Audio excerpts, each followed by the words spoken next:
ষষ্ঠীর একদিন পরে বোন কিন্তু বাড়ি চলে গিয়েছিল। তার কদিন পরে আমি আছি বলে বোন আবার এসেছে, আর সঙ্গে করে পায়েস আর কচু শাক নিয়ে এসেছিল। তো পায়েস একটু নিয়ে বসেছি, আর বাবা রাত্রে এনেছিল বিরিয়ানি। বোনকে যখন আনতে গিয়েছিল তো তার সাথে বিরিয়ানি নিয়ে এসেছিল। জানো তো, আমরা কেউ জানতামই না যে বোন আসছে।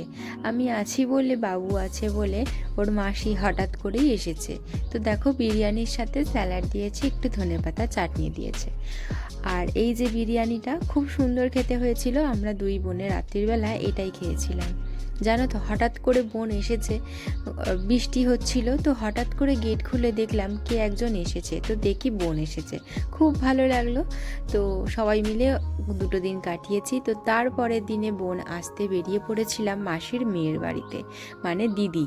তো দিদির বাড়িতে যাওয়ার জন্য দেখো দুই বোনেতে শাড়ি পরে কত সুন্দর করে সেজে গুজে বেরিয়ে পড়েছি।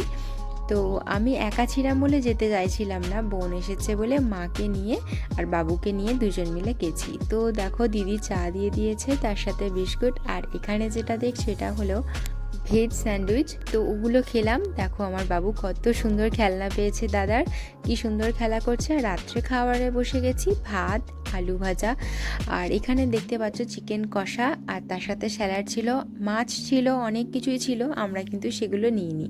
তো চলো, আবার দেখা হচ্ছে অন্য একটা ভিডিও নিয়ে। বাই।